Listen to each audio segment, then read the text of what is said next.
Lord, I come before you full of self-love, empty of perseverance, courage, and even goodwill. I feel so weary, Lord, and want to take a break from jumping from fire into another fire. I'd rather feel embracing myself for impact, rather than being led through green pastures. I'm sorry, Lord, please help me. Strengthen my heart and restore my desire to do your will again. Family, on the mountain, I received 4 crowns on all different days. I definitely was in the fire. As a crown was given, something would happen the following day. Bad news or pain in my body. He kept playing songs like Surrender and Michael John Talbot's song, Pass Through My Will. Now, when Holy Spirit plays that song, my heart leaps with anxiety because it always means a fiery trial. I didn't like the place I was at. Then upon returning to Ghana from my trip, he played another song called Yes. I immediately paused the song as my heart leaped to my throat, because when he plays songs about saying yes again, it's forewarning of another trial coming, and he's asking me to say yes to his will. I fast-forwarded the song, guys, thinking I could somehow dodge that one. Then, dealing with some hard personal situations, I just broke down crying. As I told the Lord, honestly, I'm scared to say yes, Lord. I'm not sure I can take any more. I hadn't really connected with the Lord as I wanted to on the trip, because I was being used to counsel and encourage many. I was being pulled and couldn't get the prayer time I wanted, plus dealing with my various trials. So when I returned home, I pulled the rhema, cringing, sure the Lord would be upset with me. But he gave me wonderful rhemas, but did admonish me with one that said, love the Lord your God with all your heart. And I knew it was about the trials and saying yes to Jesus again. If I could be honest, I was in fear of another contradiction, another painful trial that would cause heartbreak. The Lord had given me a rhema before I left for the refuge that said, you will conquer this mountain, do not fear. There was a huge mountain in the background of the rhema card, so I thought he was going to take care of my fears, meaning that I should just have faith. What I'm fearing will not come to pass. I'm going to conquer this once and for all. However, I found myself with a crown and full of tears, as Father Ezekiel really ministered to me, and I asked him, what did the rhema card mean then? I was frustrated and again resentful at another contradiction, wondering how could I trust the Lord's words. He told me not to fear, but yet what I feared happened.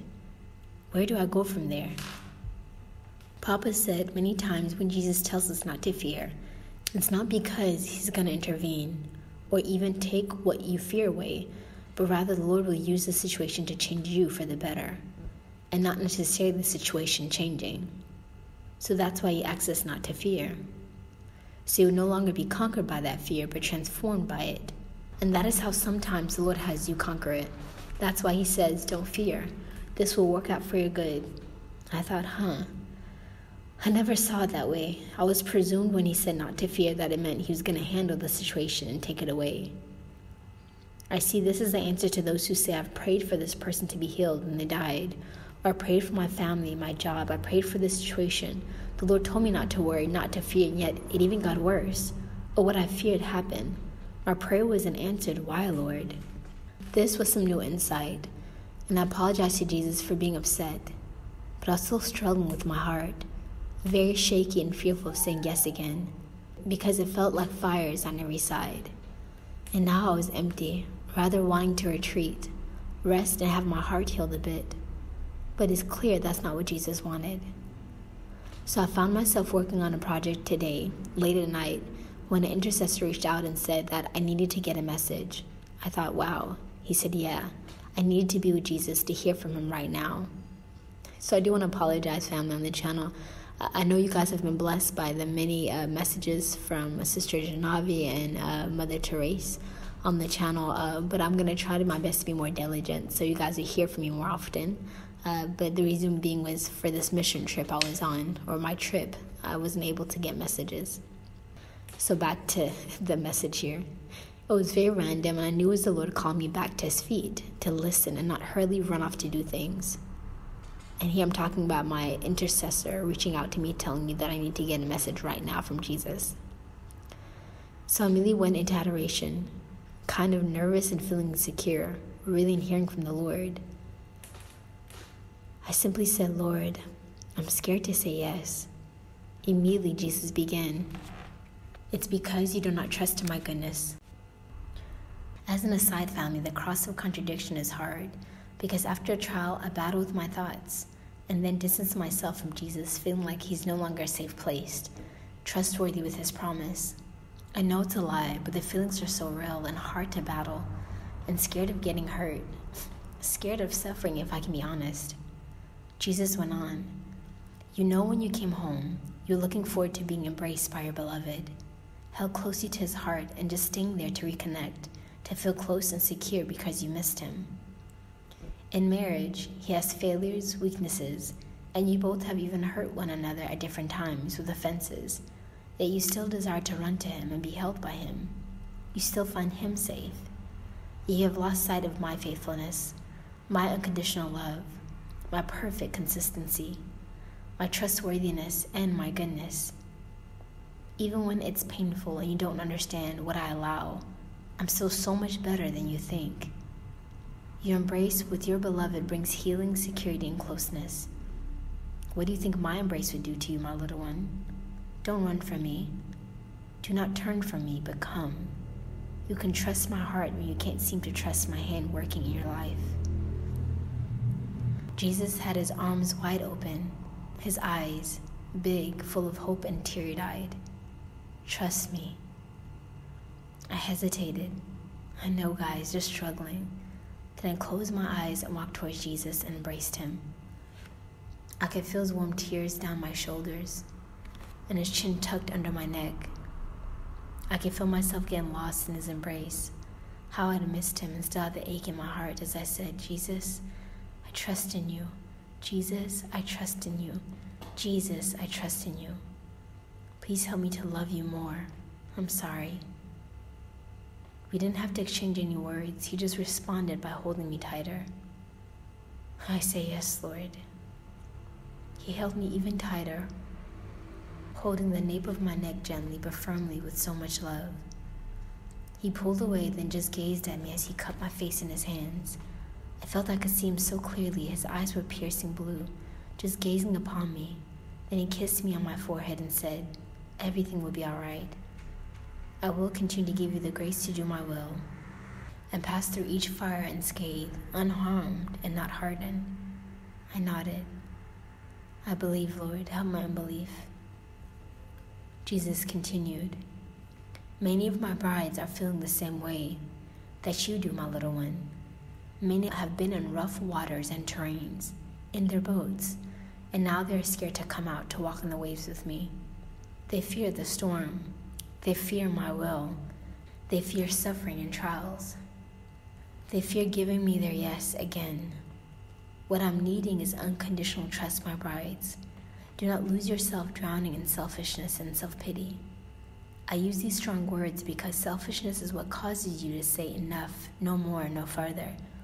It causes you to guard your heart and not give me all of your life because you want to keep a little of yourself or an area of your life for yourself because it's too painful, it's too messy, too touchy, or too valuable for you to let go. You fall into self-pity as you compare yourself to others and the demands I ask of you, not realizing what blessings you have that I ask of you so much, because that means I have intended to give you so much in return for all that you give me. My brides, I'm not asleep in your boat. I'm rather waiting, watching and praying for you, that you would have faith to believe through each storm, that you grow into the beautiful mature brides who knows her spouse, loves her spouse, and is so confident in my ability to do the impossible when things look impossible.